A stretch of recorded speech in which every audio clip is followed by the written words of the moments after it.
तो हुआ क्या था, अलवर का जो राजा जयसिंह था, अलवर का राजा जयसिंह बड़ा क्रांतिकारी बंदा था। अलवर के राजा जयसिंह ने एक आंदोलन चला दिया। अलवर के राजा जयसिंह की अंग्रेजों के साथ नहीं बनती थी। किससे नहीं बनती थी? अंग्रेजों से उसकी 2-3 बातों को लेकर तनातनी हो गई। तो उसने कहा कि हम अंग्रेजी नहीं पढ़ेंगे, हिंदी राष्ट्रभाषा है। हमारी राष्ट्रभाषा क्या है? हिंदी। अंग्रेजों के राज्य में तो देश की भाषा ही कौन सी थी? अंग्रेजी। उसने कहा नहीं पढ़ेंगे अंग्रेजी, अपने क्या पढ़ेंगे? हिंदी। तो एक अंग्रेजों के साथ लेके थोड़ा बहुत यूं मनमुटाव सा उसका हो ही रखा था। फिर 1-2 कांड कर गया वो आदमी। कोई लंदन गया हुआ था, लंदन एक दिन एक कार की कंपनी में चला गया। वहां कार की कंपनी थी रोल्स रॉयस। कौन सी थी?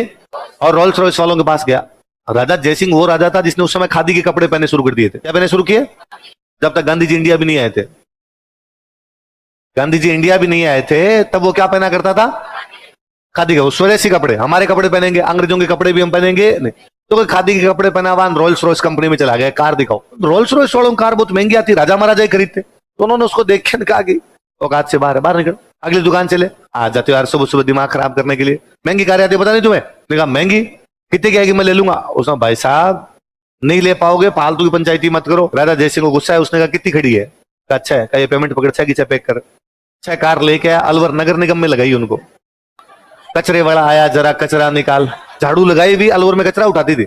अब बेचारे रोल्स रॉयस कंपनी की बेइज्जती हो पूरी दुनिया की। पूरी दुनिया में रोल्स रॉयस कंपनी वाले किसी राजा को जाकर सर नई कार आई, ये फीचर्स देखिए, ये सर देखिए इतना स्पीड में चलती है, ये है, आप खरीदिए। और वो अगला राजा मुस्कुरा के कहता है रोल्स रॉयस का अलवर में कचरा उठाती है वही। तो फाइनली रोल्स रॉयस वाले अलवर आए। अलवर के राजा को आगे हाथ जोड़े कि बापूड़ा या तो ढंग से चला ले, क्या हमारी वापस दे दे।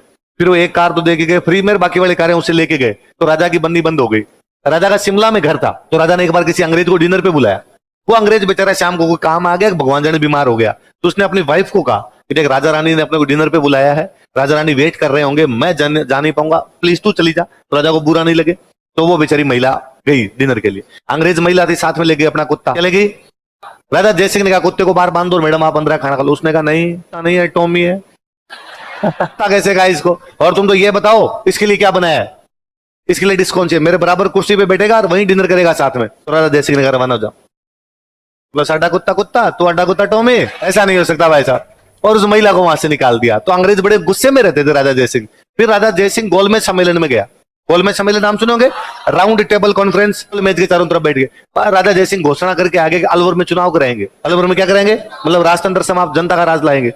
अंग्रेजों को लगा कि मान लो राजा ही चुनाव करवा गया तो भारत की जनता कहेगी लो साहब राजा ने गद्दी छोड़ दी, अंग्रेज छोड़ो। तो क्लेश चल रहे थे भयंकर वाले। इसमें राजा जयसिंह एक मामले में और आगे निकला। जब अंग्रेजों का राज था तो हमने पढ़ा था ईसाई मिशनरी लोगों को क्या बनाते? ईसाई।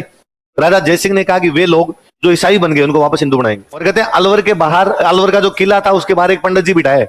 और पंडित जी कहा कि लाओ आप तो जो भी कोई बंदा ईसाई बन गया वापस हिंदू बनना चाहे, लेके बंदा आता उसके हाथ में गंगा जल देते, पीले गंगा जल, तुलसी के पत्ते देते, खा ले, ओम भूर्भुवस्सुवः तत्सर्ववितुर्वरेण्यम।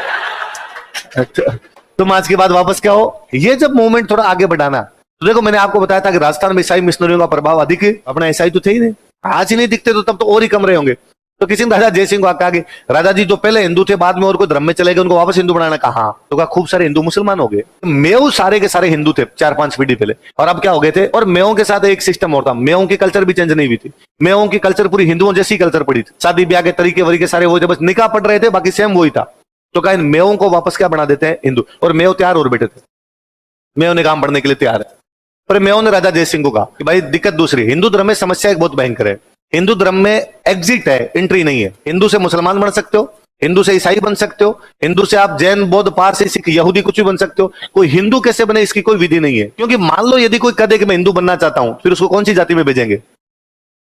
हिंदू धर्म तो पूरा जाति व्यवस्था पे टिका हुआ है, तो वो कौन सी जाति के अंदर जाएगा? आपको सर किसी में भेज दो, फिर उसकी शादी किसमें होगी? हम तो शादियां भी तो जाति देख के कर रहे हैं। तो इसलिए हिंदू बनने वाला मामला बड़ा पेचीदा हो जाता है। पर राजा जयसिंह ने कहा इनमें तो कोई पेचीदा भी नहीं है। ये जो मेवों का गांव है, कितने पीढ़ी पहले मुसलमान बने थे? 5 पीढ़ी पहले मुसलमान बने। पहले तुम क्या थे? हिंदू थे। कौन सी जाति के हिंदू थे? फलानी जाति की।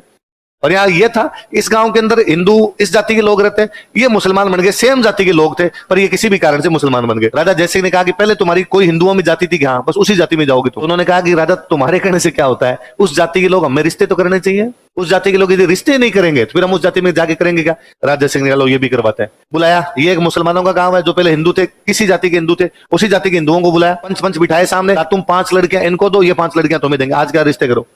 आज के 100 साल पहले राजा जयसिंह ने अलवर में मुसलमानों के गांव हिंदू बना दिए। 100 साल पहले वो लोग मुसलमान थे, 100 साल पहले क्या बन गए, ये सारी जगह ऐसा कर दिया। अब जब ये वहां पर उसका कार्यक्रम चलाना, तो फिर मुसलमान जो संगठन थे उनको लगा यार ये तो बंदा पूरा माहौल बदल देगा, जज्बात बदल देगा। तो बाद में वहां पर कुछ ऐसे संगठन आए जिन संगठनों ने जाके, भाई सिंपल सी बात है, यदि राजा जाके कह रहा है तुम हिंदू बन जाओ, तो कोई संगठन जाके ये भी कहेगा हमें हिंदू बनने की आवश्यकता। तो वो जो संगठन काम कर रहे थे वो कौन से, अब इनके नाम पढ़ो, आपको ज्यादा समझ में आएगी। क्या नाम है, अंजुमन। ऐसा संगठन जो इस्लाम की सेवा करेगा। तो सेवा कैसे होगी जब ज्यादा से ज्यादा लोग किसमें आएंगे, इस्लाम। जाने से तो रोको कम से कम। दूसरा पढ़ो नाम, इस्लाम का प्रचार करेंगे, तबलीग करेंगे, प्रचार करेंगे। ऐसी जमात होगी जो इस्लाम का क्या करेगी, प्रचार करेगी। तो वो जाके समझा देगा भाई नहीं, अपने को हिंदू बनने की कोई भी आवश्यकता, इस्लाम की क्या क्या अच्छी बातें उनका क्या कर देंगे, प्रचार। ये जमात तो बनी राजा जयसिंह के खिलाफ थी।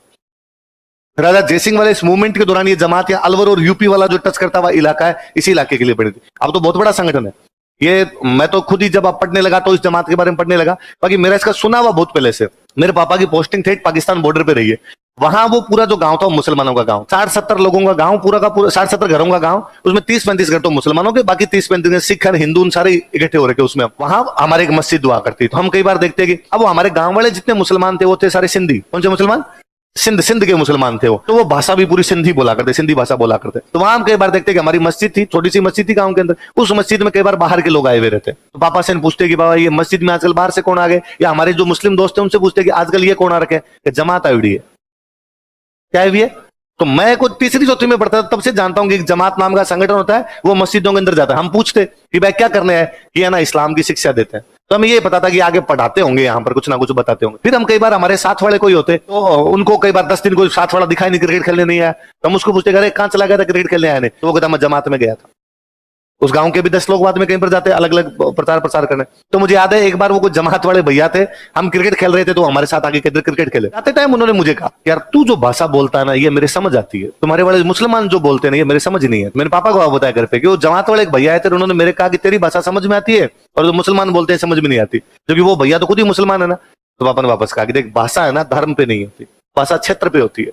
अपनी जो भाषा ये है बागड़ी, कौन सी है, गंगाधर हनुमानगढ़ वाली जो भाषा वो बागड़ी, पंजाबी मिक्स बागड़ी है।